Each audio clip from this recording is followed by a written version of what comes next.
Le couteau trancha l'air comme une lame de guillotine, s'abattant sur la nappe blanche immaculée avec un bruit sourd qui fit sursauter les convives. Maël, les yeux rivés sur le gâteau de Pâques encore fumant, sentit son cœur se contracter comme si on l'avait poignardé lui-même. « Tu n'es plus mon fils !»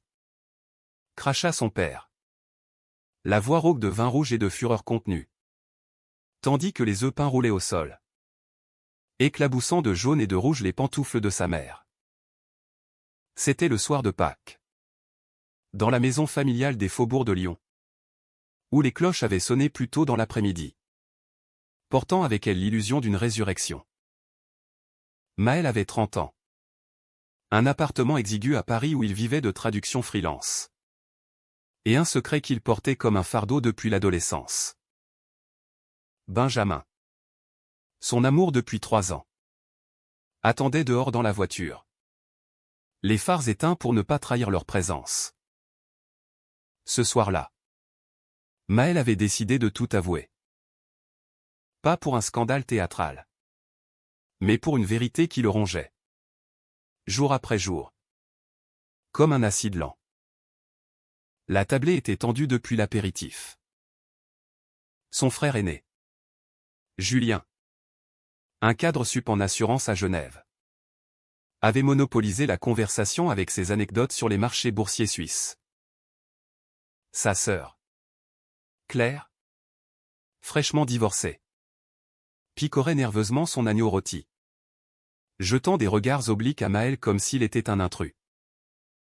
Et les parents, ces piliers de la bourgeoisie lyonnaise, père notaire, mère professeur de littérature, maintenaient une façade de politesse guindée, entrecoupée de silence lourd.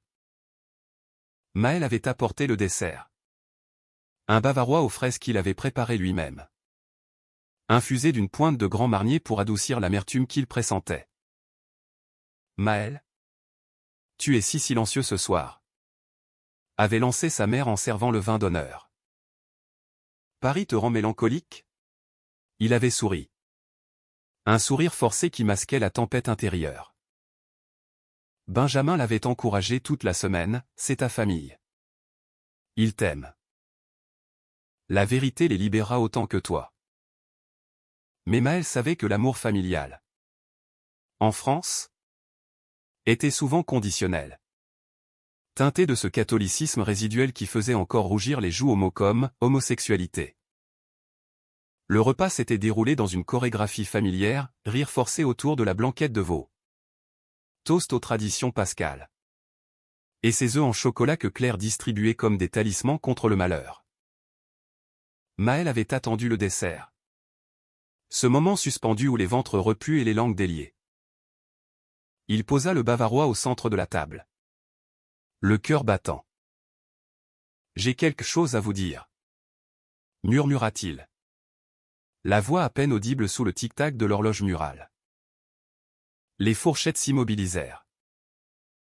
Son père leva les yeux, le sourcil arqué. « Parle, mon fils.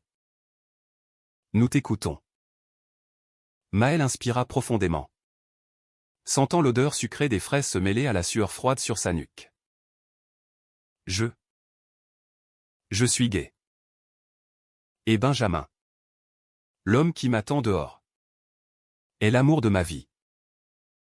Le silence qui suivit fut assourdissant, plus bruyant que n'importe quel cri. Claire laissa tomber sa cuillère, qui tinta contre la porcelaine comme un glas. Julien ricana nerveusement. Un son qui se voulait léger mais qui sonna faux. Sa mère porta une main à sa poitrine, comme si on l'avait frappé. Et son père. Son père se leva lentement, le visage congestionné, les veines saillant sur son front. Tu. Quoi ? Balbutia-t-il, avant que la fureur n'éclate. C'est une blague ? Une de tes lubies parisiennes ? Maël secoua la tête, les larmes montant malgré lui. Non. Papa. C'est la vérité. Je l'aime depuis 3 ans. Il me rend heureux. Mais les mots se perdirent dans le tumulte. Son père balaya la table d'un revers de main, en voyant valser le Bavarois qui s'écrasa au sol en une masse crémeuse et rougeoyante. « Hors de ma maison. Tu n'es plus le bienvenu ici, hurla-t-il. La voix brisée par une émotion qu'il ne nommerait jamais, la peur. Peut-être. Ou la honte d'un monde qui s'effondrait. Maël se leva à son tour, les jambes tremblantes. Il vit le regard de sa mère. Un mélange de pitié et de dégoût. Et celui de Claire. Fuyant. Comme si elle préférait ignorer l'éléphant dans la pièce. Julien marmonna quelque chose sur « le choix de chacun ». Mais sans conviction. C'est alors que Maël comprit, ce n'était pas seulement une exclusion, c'était une sentence. Il attrapa son manteau. Les mots se bousculant dans sa gorge. Vous ne comprenez pas. C'est moi. Le même Maël que vous avez élevé. Juste. Avec un cœur qui bat pour un homme. Dehors. Sous la pluie fine d'avril. Benjamin l'accueillit dans ses bras. La voiture démarra dans un crissement de pneus, laissant derrière eux les lumières de la maison qui s'estompèrent comme un rêve brisé. Maël pleura en silence, la tête contre l'épaule de son amant, tandis que les autoroutes les ramenaient vers Paris. Ce soir-là, Pâques n'avait apporté aucune résurrection, seulement une crucifixion personnelle. Les jours suivants furent un brouillard. Maël ne répondit pas aux appels de sa mère. Ces messages laconiques, nous devons en parler calmement. Benjamin, avec sa patience infinie, le veilla comme un infirmier, préparant des tisanes et écoutant les silences. Benjamin était tout ce que Maël n'était pas, solide. Originaire d'un petit village normand où l'on acceptait les différences sans phare. Architecte de formation avec un bureau encombré de croquis et de rêves inachevés. Ils s'étaient rencontrés lors d'une expo photo à Montmartre, où Maël traduisait un catalogue sur l'art queer. Et Benjamin admirait les nus masculins avec une candeur désarmante. Ils reviendront à la raison, murmura Benjamin une nuit, alors qu'ils s'enlaçaient dans leur lit étroit. Mais Maël doutait. La famille, en France, était un sanctuaire, et il venait d'y mettre le feu. Les semaines passèrent. Rythmé par le travail, Maël enchaînait les contrats pour une maison d'édition spécialisée en littérature LGBTQ+, traduisant des romans américains sur l'amour interdit. Ironie du sort. Benjamin, lui, avançait sur un projet de rénovation d'un loft marseillais. Un havre pour artistes queer qu'il rêvait de créer. Pourtant, l'ombre de Lyon planait. Un soir, un colis arriva, des œufs de Pâques en chocolat. Anonyme. Sans carte. Était-ce un geste de sa mère? Ou une moquerie de Julien? Maël les jeta à la poubelle, le cœur serré. C'est alors que le premier conflit surgit entre eux. Benjamin, pragmatique, voulait qu'il confronte la famille. Tu ne peux pas les effacer comme ça. Ils sont ta chair. Maël explosa, et toi? Tu n'as pas vu leurs yeux? Ils me voyaient comme un monstre. La dispute s'enflamma. Des mots durs fusant dans l'air confiné de l'appartement. Benjamin claqua la porte, partant marcher sous la Seine. Maël s'effondra, réalisant que même l'amour, si pur soit-il, ne pouvait effacer les fissures. Au petit matin, Benjamin revint, des croissants chauds à la main. Et ils firent l'amour lentement, comme pour sceller une trêve fragile. Mais la graine du doute était plantée. L'été arriva, torride et oppressant, avec ses festivals parisiens où les prides défilaient en arc-en-ciel triomphant. Maël et Benjamin s'y promenèrent main dans la main, riant aux performances drag, buvant des bières artisanales sous les jets d'eau de la fontaine des Innocents. Pour un temps, l'oubli fut possible. Maël commença même un roman. Inspiré de son coming out raté, un jeune homme exclu de sa famille provençale. Cherchant rédemption dans les bras d'un étranger. Benjamin lisait les chapitres au fur et à mesure. Ses commentaires encourageants comme un baume. Mais le passé rattrape toujours les amants. Un appel de Claire. Sa sœur. Brisa l'idylle. Papa est malade. Maël. Un infarctus. Il demande après toi. Le monde bascula. Était-ce la culpabilité qui l'avait terrassé? Ou le poids d'un secret qu'il n'avait jamais affronté lui-même? Maël hésita. Le téléphone brûlant contre sa paume. Benjamin posa une main sur son épaule, va. Pour toi. Pas pour eux. Le train pour Lyon filait à travers les champs de lavande naissants. Et Maël se remémorait les Noëls d'enfance. Les câlins de son père lors des matchs de foot. À l'hôpital. L'air sentait le désinfectant et le regret. Son père. Pâle sous les néons. Le regarda sans un mot. Sa mère. Les yeux rougis. Murmura, il t'aime. Tu sais. Il a juste. Peur. Julien. En retrait. Hocha la tête maladroitement. La réconciliation fut timide. Un fil tendu entre deux abîmes. Son père serra sa main. Faiblement, raconte-moi de lui. De Benjamin. Maël parla. Les mots coulant comme un fleuve libéré, les dîners improvisés.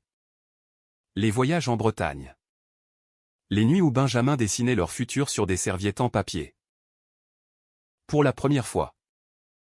La famille écouta sans juger. Claire pleura.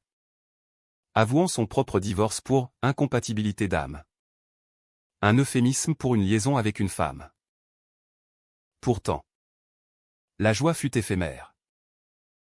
De retour à Paris. Maël trouva Benjamin distant. Les yeux hantés par des nuits solitaires. J'ai peur que tu repartes vers eux. Confia-t-il un soir.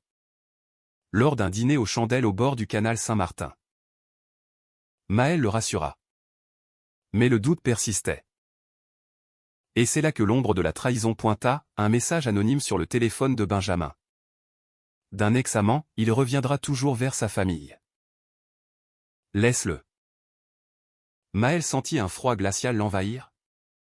Comme si l'automne précoce de Paris s'était insinué dans leurs draps. Il avait vu le message par accident. En ramassant le portable de Benjamin tombé au sol lors d'une étreinte passionnée. Les mots étaient brefs. Mais il creusait un sillon de suspicion, souviens-toi de Marseille. Il choisira toujours le sang. Marseille? Benjamin n'avait jamais mentionné Marseille. Sinon pour ce projet de loft qui les avait rapprochés. Les jours suivants furent une danse sur des braises. Maël feignait l'ignorance. Souriant lors des promenades au jardin des Tuileries. Où les feuilles jaunissaient sous un soleil timide. Benjamin. Sentant la tension. Multipliait les gestes tendres, un café serré au lever. Un baiser volé dans le métro bondé. Mais la graine empoisonnée avait germé. Qui était cet ex? Et qu'avait-il à voir avec Marseille? Un soir? Après une première au théâtre de l'Odéon ou une pièce sur l'amour interdit au XIXe siècle. Ironie du sort. Maël craqua. Ils rentrèrent à pied. L'air chargé d'odeurs de châtaigne grillée. Qui est-ce? Demanda-t-il abruptement. La voix tremblante. Benjamin s'arrêta net. Sous un réverbère qui jetait des ombres longues. De quoi parles-tu? Maël sortit le portable. L'écran fissuré reflétant son propre visage accusateur. Le silence s'étira.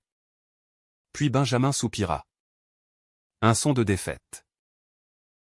C'est Lucas. Un fantôme du passé. Ignore-le. Mais Maël ne pouvait ignorer. Lucas? Apprit-il. Était un amour de jeunesse. Rencontré lors d'un stage d'architecture à Marseille 5 ans plus tôt. Ils avaient partagé un appartement face à la mer. Des nuits de vin rosé et de confession sous les étoiles du Vieux-Port. Puis Benjamin avait fui. Terrifié par l'intensité. Par cette peur viscérale d'être vu. D'être gay dans un monde qui tolérait à peine. J'ai tout gâché avec lui. Avoua Benjamin. Assis sur un banc du boulevard. La voix brisée. Et maintenant? Avec toi. Je crains de recommencer. La révélation n'apaisa pas Maëlle, elle l'enflamma. Tu ne m'as rien dit. Marseille. C'était notre projet. Pas ton ex. Ils se disputèrent violemment. Des passants jetant des regards curieux. Benjamin hurla, et toi? Tu cours vers ta famille dès qu'il claque des doigts. Je suis quoi? Un bouche-trou? Les mots blessèrent comme des coups de poignard. Maëlle partit en trombe. Errant dans les rues sombres jusqu'au pont des Arts. Où les cadenas d'amour rouillés semblaient se moquer de lui. Seul dans un café tardif. Il appela Claire. Sa sœur.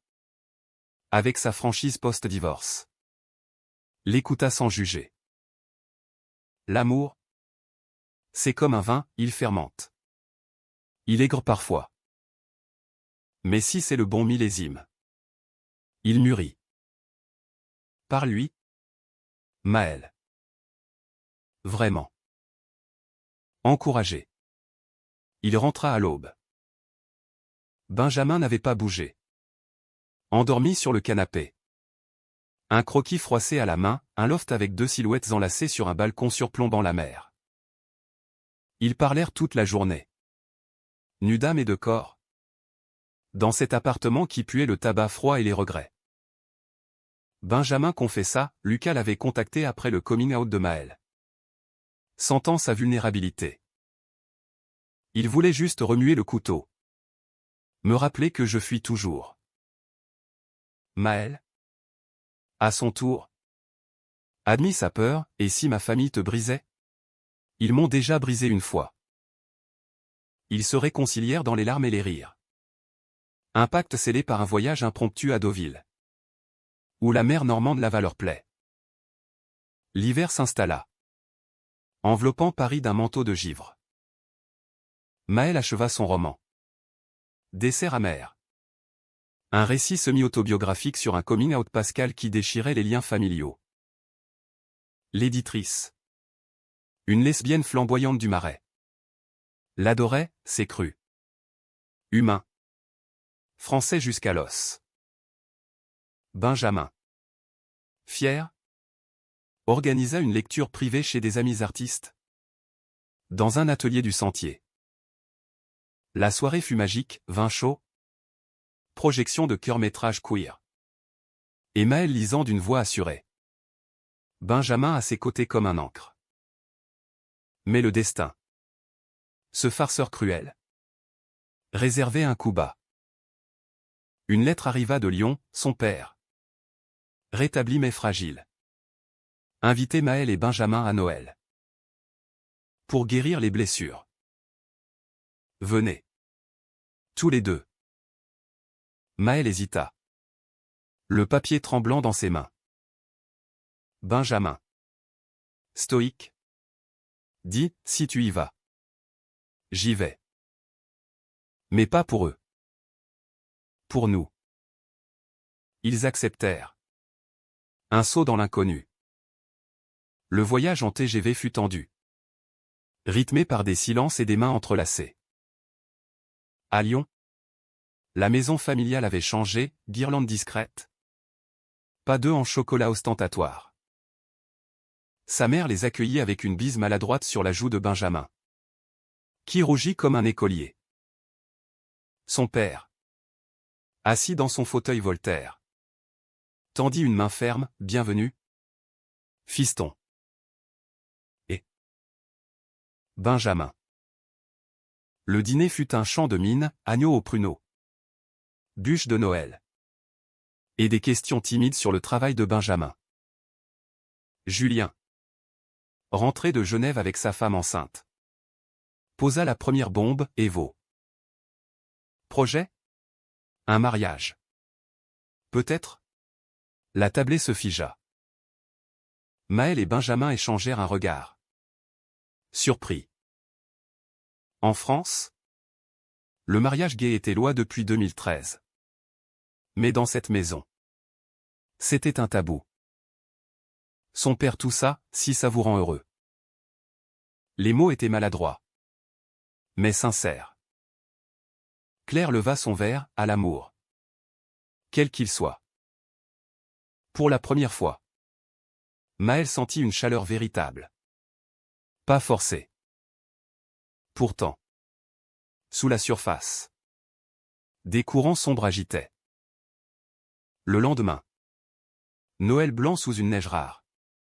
Maël surprit une conversation chuchotée entre son père et Julien. Il faut qu'il revienne à la raison. Paris le coron.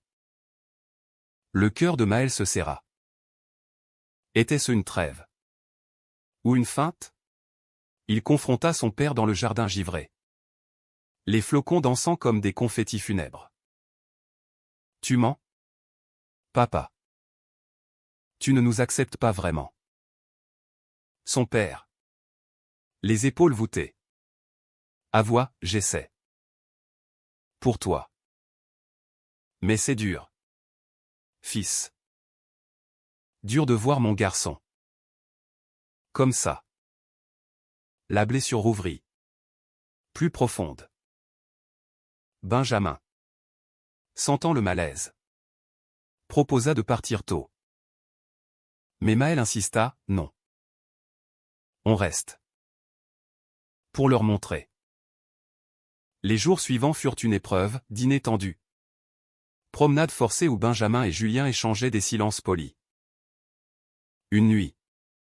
Après un vin trop généreux. Son père prit Benjamin à part, protège-le. Il est fragile. Mon Maël. Benjamin. Ému. Promis. Mais le doute persistait chez Maël, et si Benjamin, lassé des drames familiaux, choisissait la fuite.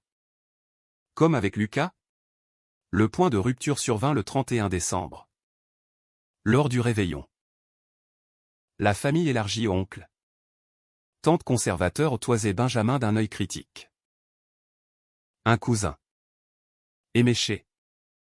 L'achat, les modes passent. L'homosexualité aussi. Maël explosa. Renversant son champagne, c'est pas une mode. C'est moi. Le chaos s'ensuivit, cri. Porte claquant. Son père. Au lieu de le défendre, se tut. Le visage fermé. Benjamin attrapa Maël par le bras, partons. Maintenant. Dans le train de nuit vers Paris. Sous les étoiles filantes du Nouvel An. Maël sanglota contre l'épaule de Benjamin. Ils ne changeront jamais. Benjamin. Les yeux brillants. Murmura, peut-être pas. Mais nous? Si. Nous pouvons être notre propre famille. Ils firent l'amour dans le wagon-lit. Un acte de rébellion tendre. Tandis que le train filait vers un avenir incertain. Le printemps revint. Porteur de promesses. Maël lança son roman lors d'une soirée au Centre Pompidou. Un succès modeste mais vibrant, critiques élogieuses dans le monde pour son portrait nuancé de la famille française face à l'amour queer. Benjamin. À ses côtés. Rayonnait. Mais Lucas? L'ombre persistante.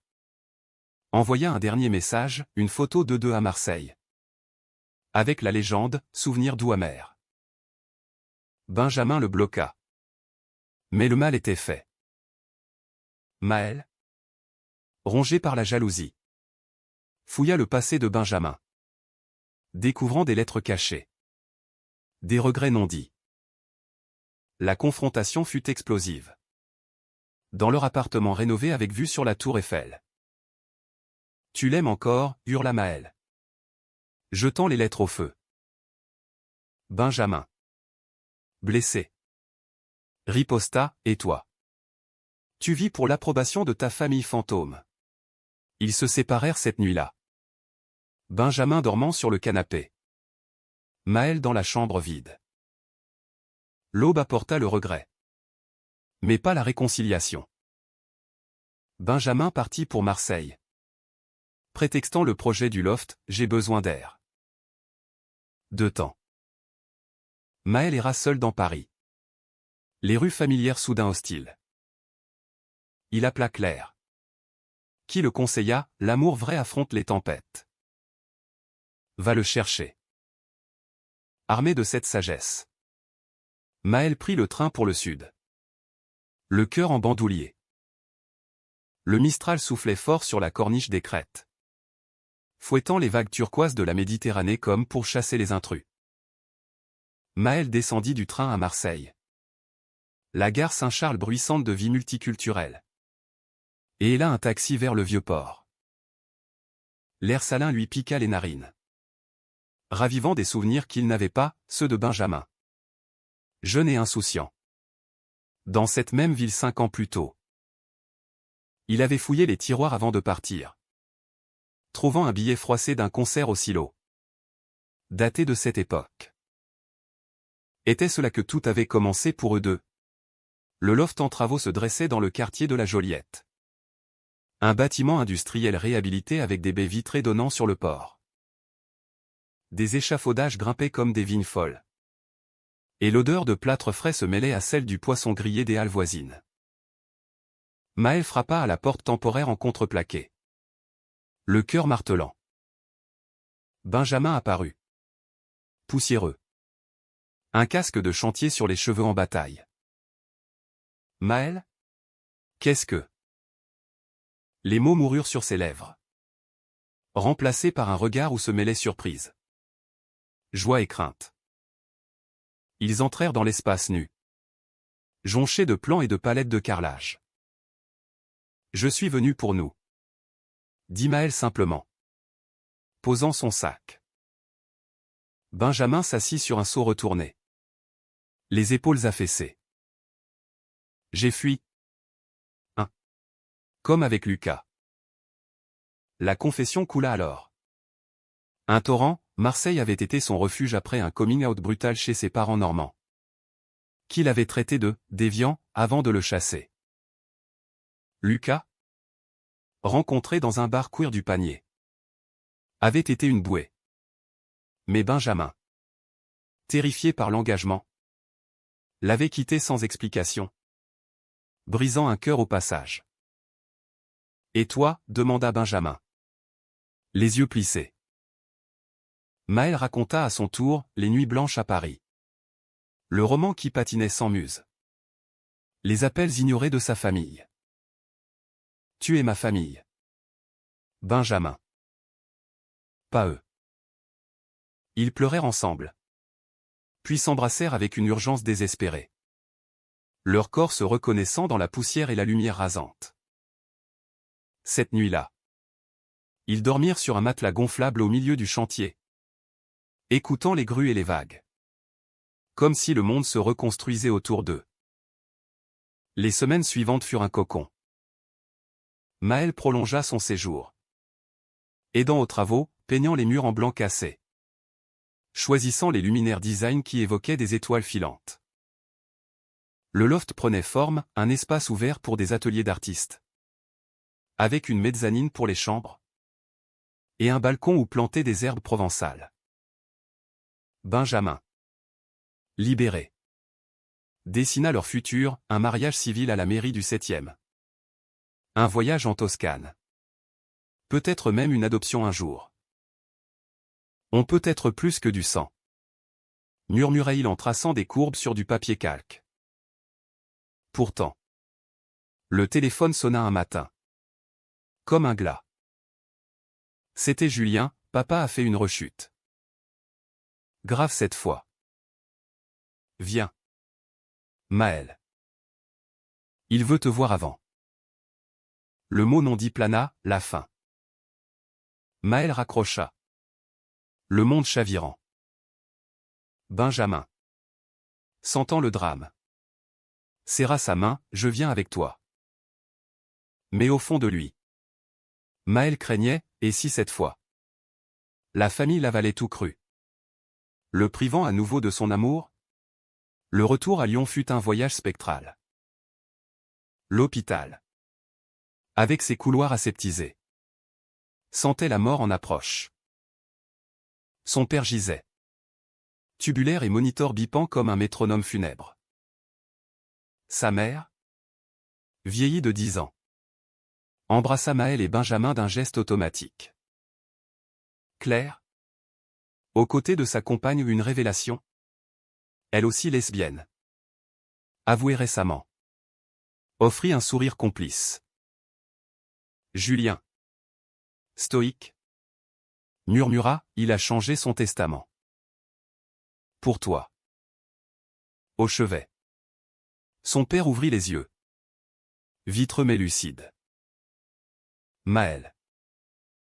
Mon garçon. La voix était un fil ténu.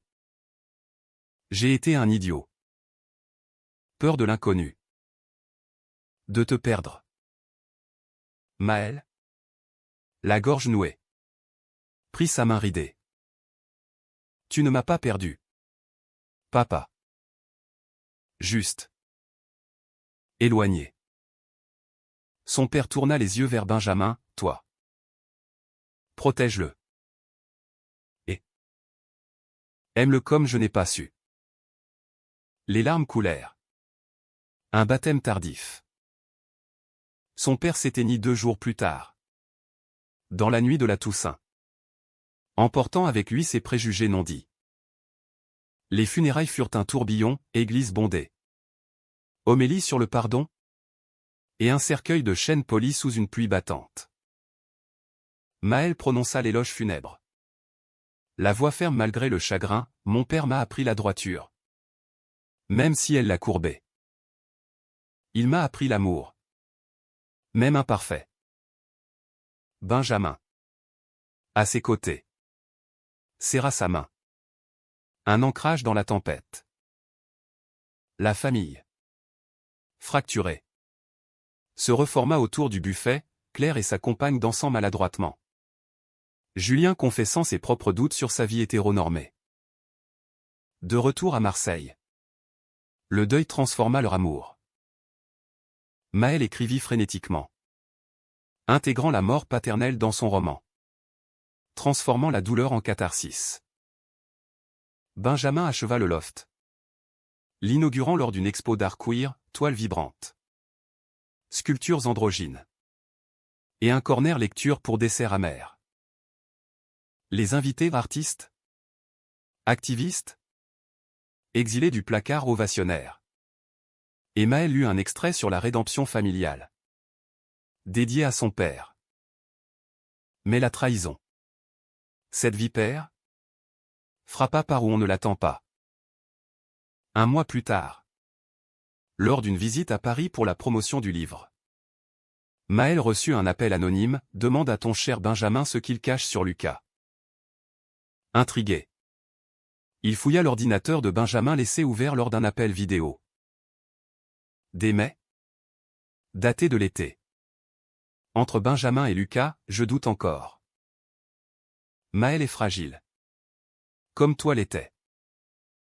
Peut-être que je refais la même erreur. Le cœur de Maël se brisa net. Trahison? Ou simple faiblesse humaine? Il confronta Benjamin au téléphone. La voix chevrotante, tu l'aimes toujours? Benjamin. Paniqué. À voix, c'était une rechute. La peur après la mort de ton père. Lucas m'écoutait. Sans jugement. Mais je t'aime. Toi. Seulement toi. Maël raccrocha. Le monde en ruine. Il erra dans le Marais. Entrant dans des bars où les drag queens chantaient des ballades françaises sur l'amour perdu. Une nuit. Ivre de pastis. Il appela Lucas. Trouvé via les réseaux, laisse-le tranquille. Il est à moi. La réponse fut un rire amer, il choisit toujours la fuite. Demande-lui pour la bague. Celle qu'il m'a rendue. La bague? Benjamin avait-il gardé un symbole d'un amour passé? Maël rentra à Marseille le lendemain. Un orage intérieur le précédant. Il trouva Benjamin sur le balcon du loft. Un verre à la main. Le regard perdu sur la mer. C'est fini, demanda Benjamin. Résigné. Maël hésita. Puis posa la question fatidique, la bague. Tu l'as gardée? Benjamin pâlit. Fouillant sa poche pour en sortir un anneau d'argent terni. Pas comme tu crois. C'était un souvenir. Pas un regret. Je l'ai gardé pour me rappeler mes erreurs. Pour ne pas les répéter avec toi. Les explications plurent, les mets étaient des cris au vide. Lucas un miroir déformant du passé. Mais Maël. Blessé. Recula, j'ai besoin de temps. Seul. Il quitta le loft. Louant une chambre d'hôte dans le panier. Errant dans les ruelles colorées où Édith Piaf semblait encore chanter. Les jours se muèrent en semaines. Un exil volontaire. Il écrivit. But. Et un soir. Rencontra un peintre local. Antoine. Aux yeux verts et au rire contagieux. Une nuit de faiblesse. Ils s'embrassèrent sous les guirlandes de Noël précoces. Mais Maël s'arrêta net, non. Ce n'est pas toi que j'aime. Le lendemain. Il revint au loft. Benjamin l'attendait. Amaigri. Les yeux cernés. Pars si tu veux. Mais sache que je t'attendrai. Toujours. Maël. Les larmes aux yeux. L'embrassa, c'est nous contre le monde. Plus de fantômes. Ils brûlèrent la bague ensemble. Un rituel païen sur le balcon. Les flammes dansant comme une purification. L'été méditerranéen les enveloppa. Chaud et salé. Le loft s'anima, résidence d'artistes. Atelier de écriture queer. Maël et Benjamin adoptèrent un chat errant. Un mâle tigré nommé Pâques. Ironie douce amère. La famille de Lyon. Orpheline de père. Se rapprocha, Claire visita avec sa compagne. Julien envoya des mails hésitants sur sa thérapie pour questionner sa masculinité. Sa mère, veuve éplorée, appela un jour, j'ai lu ton livre. C'est beau. Et vrai. Viens pour Pâques. Avec lui. Pâques revint. Un an jour pour jour après le dessert maudit. Portant avec lui des bourgeons timides sur les platanes de Lyon. Maël et Benjamin descendirent du TGV. Main dans la main. Un panier de fromage parisien et un bavarois revisité au sang Grand Marnier cette fois. Juste des fraises fraîches et une touche de vanille pour l'espoir. La maison familiale.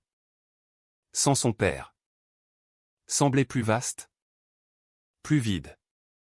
Mais les odeurs de gigot rôti et de navets confits emplissaient l'air d'une normalité fragile.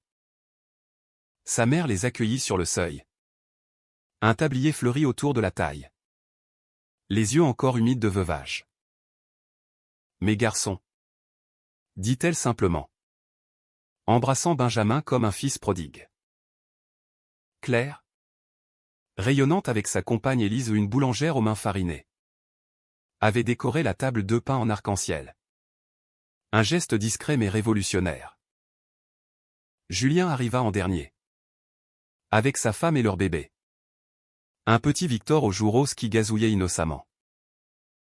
Le repas se déroula sans heurts apparents, rire autour de l'agneau. Toast aux absents. Et Benjamin racontant ses projets marseillais avec une passion qui captiva même Julien. Maël observa. Le cœur gonflé, était-ce possible? Cette paix? Sa mère servit le bavarois. Les yeux fixés sur lui, tu l'as refait. Pour nous? Il hocha la tête. La gorge serrée. Pour guérir. Mais sous la surface. Des remous. L'heure du café. Julien prit Maëlle à part dans le jardin, où les jonquilles perçaient la terre meuble. Papa a laissé une lettre. Pour toi. Il l'attendit, cachetée de cire rouge. Maëlle l'ouvrit. Les mains tremblantes, des mots maladroits. Écrit d'une plume affaiblie. Mon fils, j'ai péché par orgueil. Ton amour est pur. Le mien imparfait. Pardonne-moi. Vie libre. Les larmes coulèrent. Libératrice. Il montra la lettre à Benjamin, qui l'embrassa doucement. Il t'a vu. À la fin. La soirée s'acheva par un feu de joie dans le patio, où Victor babillait aux flammes. Claire leva son verre, à la famille recomposée. Pour la première fois, Maëlle but à cette santé sans amertume. Ils repartirent le lendemain. Le train filant sous un ciel clair. Benjamin dormant contre son épaule. Marseille les attendait. Avec son loft bourdonnant de vie, un atelier où un jeune poète queer lisait des vers sur l'exil. Une cuisine où Pâques ronronnait sur les comptoirs. Pourtant, le bonheur est un équilibre précaire. L'automne apporta des nuages, le roman de Maëlle, best-seller inattendu, attira les médias. Une interview dans Télérama sur le coming out familial fit scandale à Lyon où des oncles outrés coupèrent les ponts. Sa mère reçut des lettres anonymes de « catholique pur ». Benjamin, lui, luttait avec un mécène retors pour le loft, un investisseur conservateur qui murmurait « pas trop de couleur ». Pour le projet queer. Le conflit éclata lors d'une tempête. La mer déchaînée contre les rochers. Benjamin, stressé, but trop de pastis un soir et lâcha, peut-être que Paris était mieux. Moins de fantômes. Maëlle, piqué, riposta, ou Marseille te ramène à Lucas? La vieille blessure rouvrit. Et Benjamin partit en claquant la porte, roulant vers le panier sous la pluie battante. Maëlle, seule avec le chat, appela Élise pour un conseil sororal. Les amours queer sont des marathons, pas des sprints. Cours après lui. Il le fit. Taxi dans la nuit. Trouvant Benjamin dans un bar enfumé. Un verre à la main. Les yeux rougis. Je ne fuis plus, murmura Benjamin en le voyant. Ils rentrèrent enlacés. La pluie lavant leurs doutes. Et firent l'amour avec une tendresse renouvelée. Jurant fidélité sous les éclairs. L'hiver les trouva solides. Benjamin sécurisa le financement via un crowdfund LGBTQ+. Transformant le loft en hub culturel, exposition. Thérapie de groupe pour coming out. Même un dîner pascal mensuel pour exilés familiaux. Maëlle, inspiré, écrivit une suite, Résurrection fraise, sur la guérison post-deuil. Sa mère visita pour Noël. Dormant dans la mezzanine.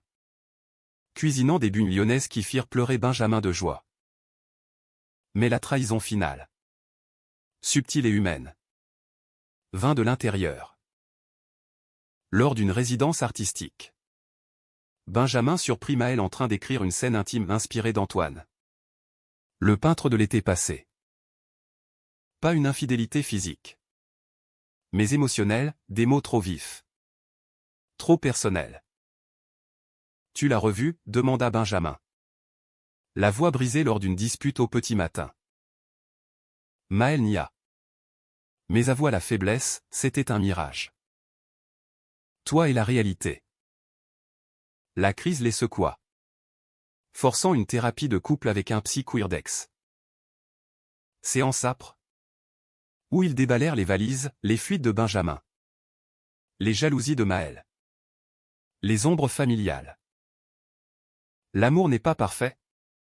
conclut le thérapeute. Il est humain.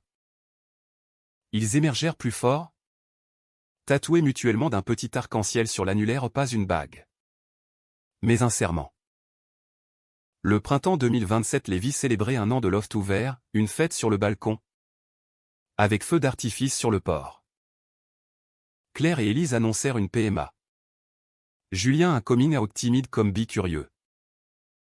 Sa mère, apaisée, envoya un colis d'œufs pour une nouvelle résurrection. Maël et Benjamin dansèrent sous les étoiles. Corps contre corps. Sentant le pouls de la vie. Pourtant, le destin testa une dernière fois. Un accident banal, Benjamin glissant sur un échafaudage. Une côte fêlée les cloua au lit. Maël veilla. Cuisinant des bouillons. Lisant des passages de son nouveau manuscrit. Tu es mon encre, murmura Benjamin. Fiévreux. Maël sourit, et toi? Mon horizon. Guéri. Benjamin proposa, mariage cet été. Maël accepta. Le cœur léger. La cérémonie civile au Vieux-Port fut intime, famille recomposée. Artistes amis. Pâques miaulant en témoin. Vœux simples, dans les tempêtes et les desserts amers. Je t'aime. L'été méditerranéen s'étirait languide. Les cigales stridulant un hymne à la liberté reconquise. Maël et Benjamin, mariés depuis une lune, roulaient vers la Toscane dans une décapotable louée. Le toit baissé pour laisser le vent fouetter leurs alliances neuves. Le mariage avait été un vortex de joie, rire de Claire, larmes de sa mère, et Julien, maladroit mais présent, portant un toast à l'amour qui transcende. Même les oncles récalcitrants avaient envoyé des cartes neutres. Un pas vers la paix. La route serpentait à travers les cyprès ombragés. Des villages perchés comme des nids d'aigles. Ils s'arrêtèrent à Sienne, dans une trattoria ombragée, pour des pâtes au pistou et du Chianti qui délia les langues. Imagine notre vie ici, rêva Benjamin, traçant du doigt un futur vignoble queer. Maël rit, tant que pas de desserts imposés. Leur complicité, forgée au feu des épreuves, était un vin millésimé, corsé, profond, avec des notes de pardon. À Florence, ils visitèrent la galerie des offices, main dans la main devant le David de Michel-Ange ou une ironie queer. Ce colosse nu célébrant la beauté masculine. Maël, inspiré, nota des idées pour un 3e roman, un amour toscan entre un exilé français et un sculpteur italien. Écho de leur propre odyssée. Benjamin, esquisseur infatigable, croqua la scène, 2 silhouettes enlacées sous la coupole du Duomo. Mais même en paradis, les ombres rampent. Un appel de Lyon, sa mère. Voix chevrotante. Annonçait une chute. Une fracture du col fémur. Viens. Mon chéri. J'ai besoin de toi. Maël hésita.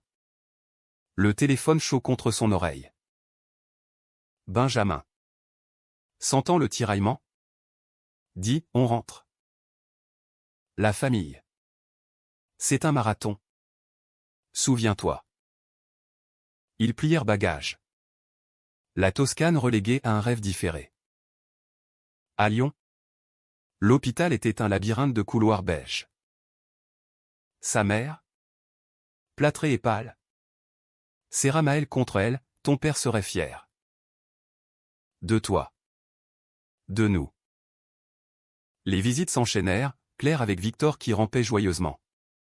Élise portant des gâteaux alsaciens. Julien confessant qu'il explorait sa bisexualité en thérapie. La maison, vidée de son père, devint un refuge, dîner collectif où Benjamin cuisinait des bouillabaisse marseillaises. Rire fusant comme des bulles de champagne. Guéri. Sa mère proposa un pèlerinage à la maison de campagne. Pour Pâques prochain. Toute la famille. Maël accepta. Un cercle bouclé. De retour à Marseille. Le Loft prospérait, un podcast sur les coming-out familiaux. Lancé par Maël. Attirait des milliers d'auditeurs. Benjamin agrandit l'espace. Ajoutant une serre pour des ateliers de permaculture queer, cultiver l'amour. Comme les tomates. L'automne apporta une surprise, Claire, enceinte via PMA, demanda à Maël d'être parrain. Pour Victor et le petit. Une famille arc-en-ciel. Ému, il accepta. Imaginant des Noëls bruyants. Des Pâques sucrées sans amertume. Benjamin. À ses côtés.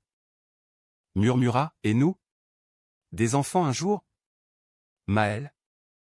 Rêveur. Hocha la tête, avec toi. Tout est possible. Pourtant. La vie. Cette dramaturge impitoyable. Réservait un dernier acte. Lors d'une tempête hivernale. Le loft subit une inondation, la mer montante envahit le rez-de-chaussée. Noyant plans et œuvres d'art. Benjamin. Paniqué. Accusa le destin, pourquoi nous? Maël. Pragmatique. Organisa la reconstruction, crowdfund relancé. Amis artistes mobilisés. Dans le chaos. Ils redécouvrirent l'essentiel, l'un l'autre. Nus et vulnérables. Dormant dans un hôtel du port. La renaissance fut triomphale. Le loft rouvrit au printemps. Plus beau. Avec des murs anti-humidité et une fresque murale, un arbre généalogique queer. Branches entrelacées de toutes couleurs. Maël y intégra une plaque, à mon père. Pour les desserts non avalés. Sa mère. Visitant pour l'inauguration. Pleura, il t'aurait aimé comme ça. Pâques arriva enfin. Sous un soleil lyonnais radieux. La tablée était pleine, Claire et sa famille. Élise gonflée de grossesse. Julien avec sa partenaire, un homme rencontré en ligne. Coming out achevé. Et sa mère président. Un sourire serein. Benjamin servit le bavarois. Sa main dans celle de Maël. Pas de couteau dans l'air. Pas de chaise renversée. Juste des rires. Des œufs partagés. Et un toast à la résurrection des cœurs. Ce soir-là. Rentrant à Marseille. Maël écrivit la fin de son roman, un épilogue humaniste. Où l'amour triomphe non par miracle, mais par persévérance. Benjamin. Lisant par-dessus son épaule. Embrassa sa nuque, notre histoire.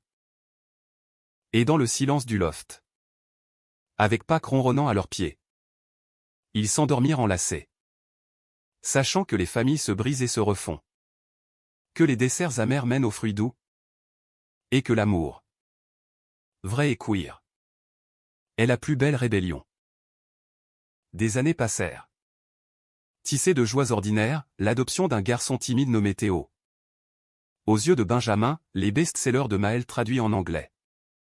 Portant leur voix outre-Atlantique, les prides marseillaises où ils défilaient en aide de file. Sa mère. Grand-mère fière. Tricotait des pulls arc-en-ciel. Julien devint allié.